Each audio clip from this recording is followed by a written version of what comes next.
The biggest fool who ever fooled a fool was a fool that fools himself. And I believe that a lot of times we play mind games with ourselves. We always say that things are going to get better, but we don't do nothing to make it better. We go through all kinds of traumas within ourselves and expect people to understand why you're going through it, but yet you don't explain an explanation what the situation is. I've noticed that when we go to a doctor, we have to tell the doctor where the pain is, what the symptoms are, then he has to make a diagnosis on what the situation probably is.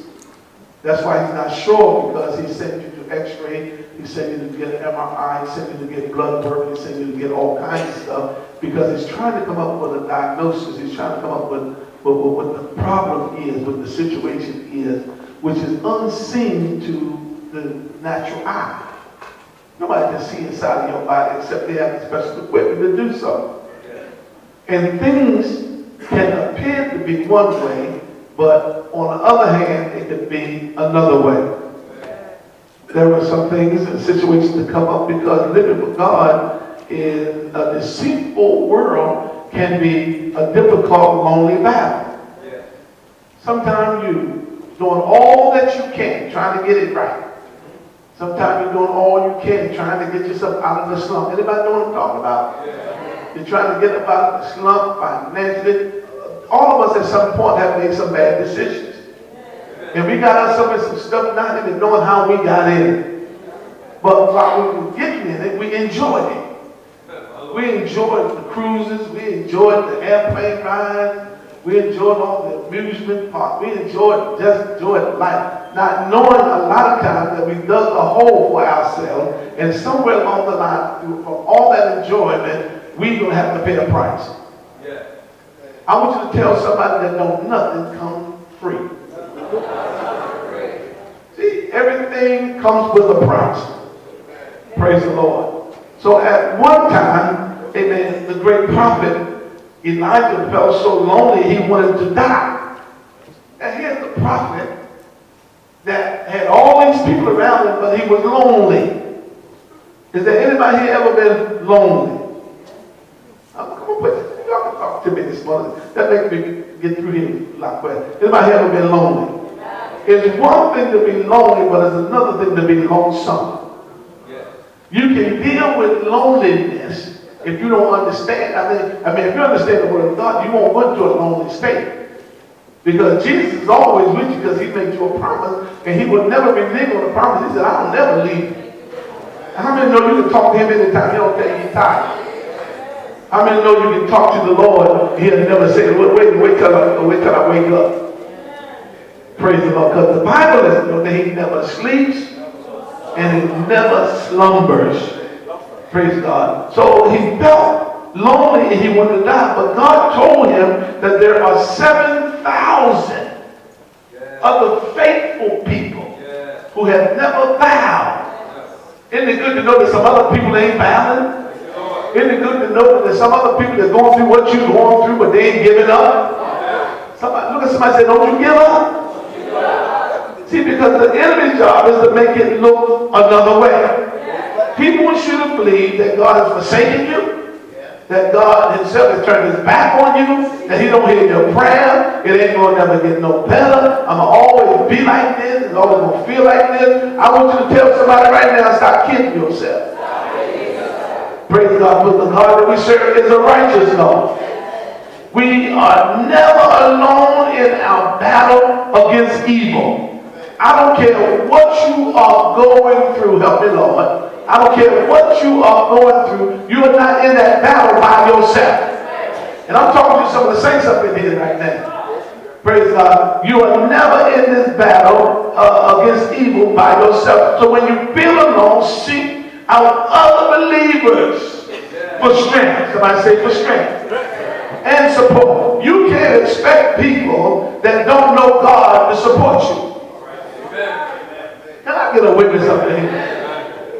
Y'all gonna make me preach. Y'all gonna make my apostolic anointing short if I want. But you can never expect people that don't know God to help you. Have you ever noticed? I thank God for conversation with some brother. I thank God because of this one special. Whenever you get to a place where you're almost there, the enemy will show up some kind of way and try to trick you up. Praise God. Somebody made mention of a situation and they said, well, they got a job. I said, they got a job? I said, they're a woman. All right. See, because when you got a job, you can get a woman. Nowadays, you don't really have to have a job. You can still get a woman. Y'all ain't not saying that. They come cheap now. They come for Big Macs and fries. Praise God. They come for a Slurpee. Praise the Lord. I'm talking about out there in the world. I ain't talking about church folks. Because I know some of the church folks that eat. But see, what you got to understand is people that don't know God, praise God, are ungodly people. People that don't know God cannot give godly people advice. Amen. You can listen at them, but it's up to you what you want to do with what you heard. Praise God. Because you're responsible for your own actions. Ungodly people would tell you, oh, just give one up. Man, you might as well just go in the tap. Look at somebody and say, I ain't trying to give up. I've come too far. God done blessed me too much. It may not look like I'm going nowhere, but I'm hanging in here for the operation. I'm going to hang right there, even though it looks like the devil, the enemy got the door shut in my face, but I know it's coming open. Somebody give God some praise. The door is getting ready to come open. Look at somebody say, get ready to open. Get ready to open.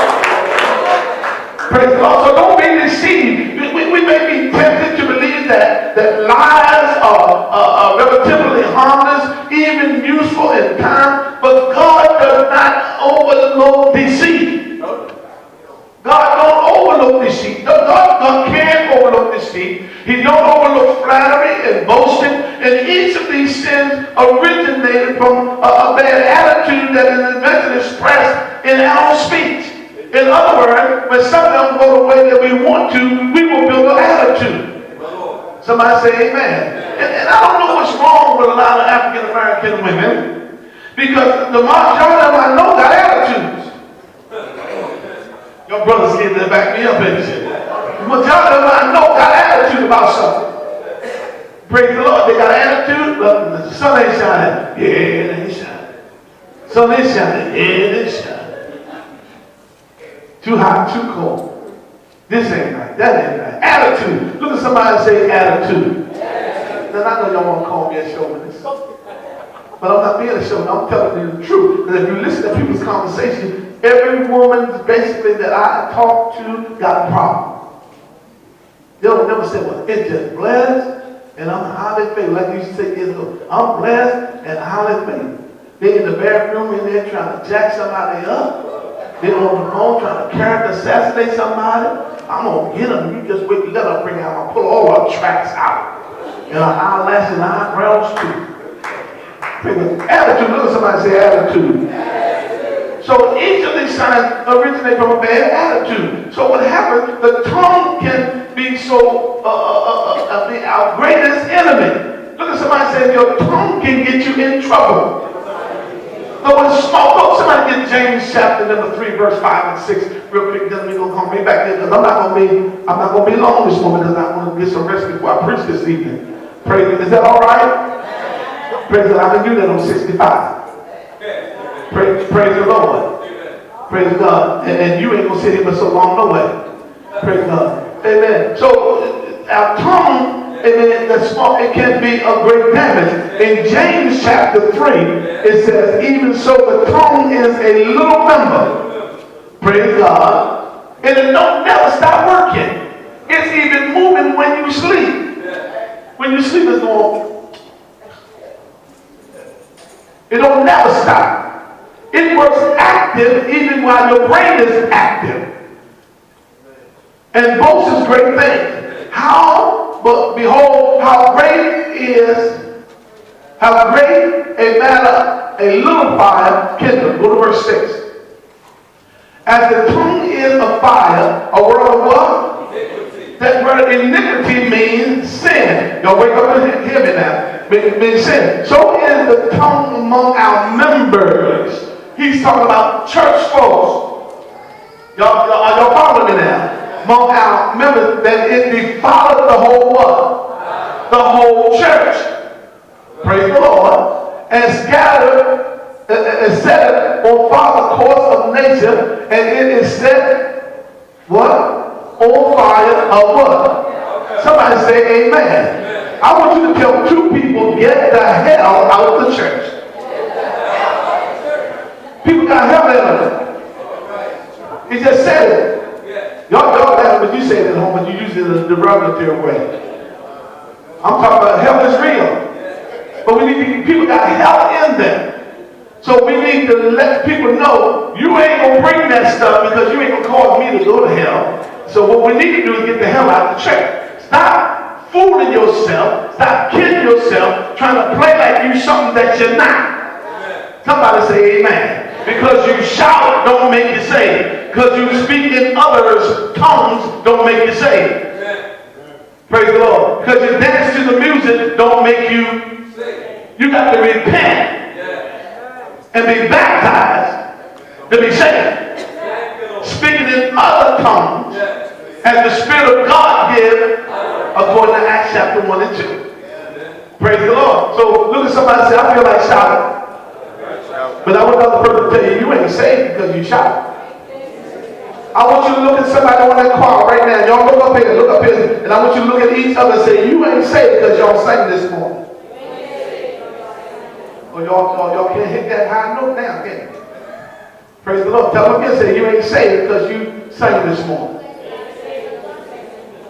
Y'all hear? They was in tune before. Praise the Lord. But be careful how you use your tongue. I want you to tell somebody, be careful how you use your tongue. Once you put it out there, it's hard to get it back. Somebody say amen. That's why you should never attack a person in the first place. Because you're going to say some stuff that you normally would not say, but because of your attitude and your anger, praise God, you're going to say something to cut them as deep as you can cut them. Then after you cut them, praise God, then you come and tell them, I'm sorry. You ain't sorry. You meant what you said. Somebody say, help me, Holy Ghost. I said, somebody say, help me, Holy Ghost. Praise the Lord. So God cares for the poor. God cares for the poor. Amen. He promises to protect, praise God, the downtrodden and confront their oppressor. Because those who have need, we don't put our foot on people who have need. Because at some point, all of us going to have need. Somebody say amen. So God will go after the oppressor. Those people that try to put you down, God got their number. Y'all gonna help me preach. So what are we seeing here? We should identify with God's attitude. What is that? We should identify with God's attitude. His work is not done until we care for the needs of the poor. We got to care for other people. I want you to look at somebody and say, do you care for me? I ain't taking the answer. But some people say sometimes. You can't care sometimes. It's all the time or, I'm going to say it one more time. It's all the time or. Now, I'm not saying that you should supposed to support somebody in their sin. Stop kidding yourself. People will do you in. People will use you. People will abuse you. Y'all better say something up in here. People will manipulate you. Praise God. See, but people that have a manipulating spirit don't just manipulate you, Brother Durrell, but they will try to manipulate Brother Keon, Brother William, Brother Joseph, and the rest of the musicians, all the rest of them. He will try to manipulate the music department. He's not just after one person. He with the whole music department because they're not satisfied with just the organist. He with the bass player, the drummer, the keyboard player. He with everybody. He with everyone and everybody clap their hand one time.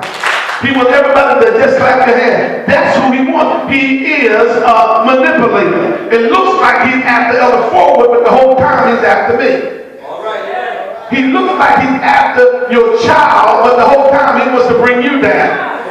Y'all ain't here yet. It looks like everything in the world is going wrong. Praise God. But listen, we're living in that time when it looks like everything is going wrong. But the Bible said that we're more than, somebody say amen. We have already won the fight. We have already won the battle through Jesus Christ.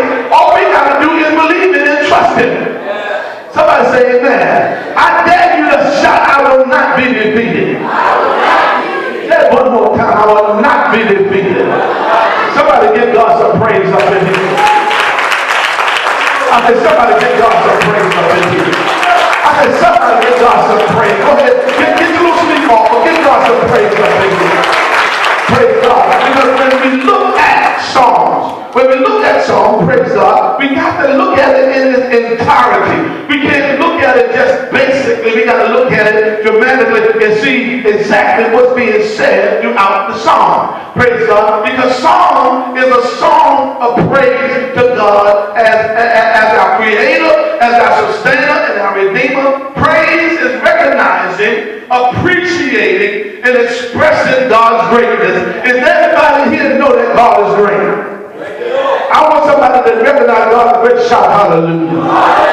Come on, we get ready to go home in just a moment. Look at somebody and say, I'm going to express his greatness. Go ahead and express his greatness. Somebody shout. Now, for those of you that know God been good to you personally, I ain't talking about everybody else, but listen, look, that know you've been good to you personally through all the hellish things you've been going through, but you're still surviving. I want somebody to give him a praise right there.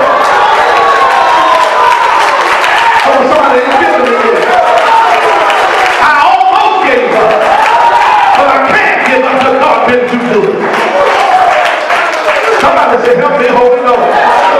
He's a sustainer, but amen. Focusing our thoughts, praise God, God moves us praise. When we, praise God, shall think of the goodness of Jesus, it moves us to a place of praise. It moves us to a place where we can't hold our peace. I don't care who's sitting next to you. I don't care who's sitting behind you and in front of you. When you start thinking about how good God been to you, come on, you should have been dead, but that's all right, you're still here. Come on, you should be in the crazy house, but you're still here. You should be sleeping on the street, but you're still here. But that right there should give God a praise. Come on, how many times your life's been on the God found favor? How many times that you didn't have money to even go to church or go to work, but God gave you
practicing homosexuality for 15 years. And I'm tired of living this lifestyle. Don't you ever go before the church like some of these fools doing and do that. Because even after you've been made clean, after you've been delivered, after you've been healed, they can still say, look at that sister. You ain't no sister no more. Touch myself, you ain't no pump no more. God forgave you. I said, God forgave you. God is a forgiving God. I don't care how much you was a lesbian, God will forgive you. Drugs, alcohol, God will forgive you. Lying, cheating, stealing, all unrighteousness is sin. That ain't the only stuff. God is a forgiving God. If He forgave me, He can forgive you. Tell two people that God forgave me, He'll forgive you. Some of us have done some raunchy stuff. You don't go by to the Lord because you're shouting there. All of us have sinned. Come on, let me close. I said, all of us have sinned.